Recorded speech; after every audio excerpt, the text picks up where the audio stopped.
دنیا میں یہ بحث ہوتی ہے کہ سب سے مبارک پانی کون سا ہے، سب سے بہترین پانی کون سا ہے، پاکیزہ پانی کون سا ہے۔ لوگ کہتے ہیں کہ حضرت اسماعیل علیہ السلام کے جو قدموں سے جاری ہوا آب زمزم وہ بہتر ہے، وہ بڑا مبارک ہے، یقیناً بڑا مبارک ہے۔ مکہ پاک جاتے ہیں، مدینہ طیبہ جاتے ہیں، بار بار پیتے ہیں، دل ٹھنڈا ہو جاتا ہے، مگر خدا کی قسم حدیبیہ والوں پر ہماری جانیں قربان، ان صحابہ کو جو پانی پینے کو ملا نا، ہم تو وہ بات سن کے ایمان تازہ کرتے ہیں۔ ہوا کیا تھا، 1500 صحابہ ہیں، عمرہ کرنے جا رہے ہیں، مدینہ پاک سے مکہ جانا ہے، راستے میں پڑاؤ ڈالا گیا، صحابہ آ کے کہتے ہیں حضور پانی نہیں ہے، تھوڑا سا پانی رہ گیا، وضو بھی کرنی ہے، جانور بھی پیاسے ہیں، ہم بھی پیاسے ہیں۔ ارے صحابہ سے کوئی تو کہتا پانی چاہیے تو کسی آس پاس کنویں پہ ڈھونڈو، پانی بھی تمہیں نبی پاک کے پاس سے لینا ہے۔ سب کا عقیدہ تھا نہیں سنتا ہی نہیں، مانگنے والا تیرا۔ نبی پاک نے فرمایا ایسا کرو جتنا پانی ہے سب جمع کرو۔ سارے صحابہ نے مل کر جمع کیا۔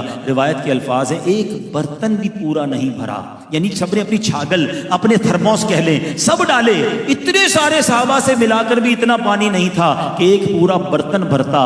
اللہ کے حبیب علیہ السلام نے کیا کیا، ہم نے بڑے واقعات سنے ہیں کہ حضرت موسیٰ نے اپنا عصا مارا تھا، 12 چشمے زمین سے جاری ہوئے۔ جناب زمین سے پانی نکلنا عقل میں آتا ہے، آج بھی بورنگ کرو تو پانی نکل آتا ہے، پہاڑوں سے چشمے جاری ہوتے ہم نے بھی دیکھے، پتھروں سے آبشار ہم نے بھی دیکھے ہیں، مگر میرے آقا کی شان نرالی ہے۔ آقا نے کوئی عصا اٹھا کر زمین پر نہیں مارا، ٹھوکر کسی پہاڑ پر نہیں ماری، اللہ کے حبیب نے اپنا مبارک ہاتھ جو ہے اس پیالے میں رکھ دیا۔ صحابہ کہتے ہیں اپنی آنکھوں سے دیکھا، 5 انگلیوں سے فوارے جاری ہو گئے، ایسا پانی جاری ہوا۔ ٹرائی ٹو انڈرسٹینڈ، آج شاید 200-300 لوگوں کی دعوت ہے، عبد الاحد سے پوچھو کتنا پانی رکھا ہے، کتنی کولڈ ڈرنک رکھی ہے، ایک آدمی کے لیے 2-3 کولڈ ڈرنک اور پانی کا نظام رکھنا پڑتا ہے۔ یار 300 مہمان ہیں، 1500 صحابہ ہیں، کافی دیر کے پیاسے ہیں، وضو بھی کرنا ہے، جانوروں نے بھی پینا ہے، سوچو کتنے ٹینک پانی کی ضرورت ہوگی۔ صحابی کہتے ہیں اتنا جوش تھا، 1500 صحابہ نے پانی پیا، جانوروں نے پانی پیا،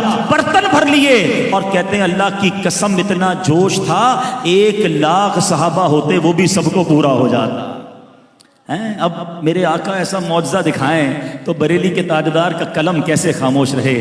آپ کیا کہتے ہیں، فرماتے ہیں انگلیاں ہیں فیض پر ٹوٹے ہیں پیاسے جھوم کر، انگلیاں ہیں فیض پر ٹوٹے ہیں پیاسے جھوم کر، ندیاں پنجاب رحمت کی ہے جاری واہ واہ۔ حضرت قتادہ کی آنکھ کی بات کروں، یہ صحابہ کی ٹوٹی ہوئی پنڈلی کی بات کروں، کسی صحابی کو لکڑی پکڑاتے وہ نورانی ہو جاتی، کسی حبشی کے چہرے پر ہاتھ پھیرتے تو وہ نورانی ہو جاتا۔ ارے کس کمال کی اور کس اختیار کی بات کروں۔ ارے آج تک ہم نے سنا ہے کوئی کسی کو مال دے سکتا ہے، کوئی کسی کو کھانا دے سکتا ہے، چلو کوئی کسی کا علاج بھی کر سکتا ہے، مگر یہ کبھی نہیں سنا تھا کہ جناب کوئی کسی کو یادداشت اور حافظہ بھی دے سکتا ہے۔ حضرت ابو ہریرہ کہتے ہیں آقا کے قدموں میں ہی رہتا تھا، مگر پرابلم یہ تھا روز حدیث سنتا تھا، یاد نہیں ہوتی تھی، سبق یاد نہیں ہوتا تھا، بڑا افسوس ہوتا تھا، اتنی پیاری موتیوں جیسی باتیں سنتا ہوں مگر حافظے میں کیوں نہیں رہتی۔ صحابہ کو پتا تھا what ever problem solution in the court of رسول پاک۔ چلو آقا کی بارگاہ میں پہنچ گئے، حضور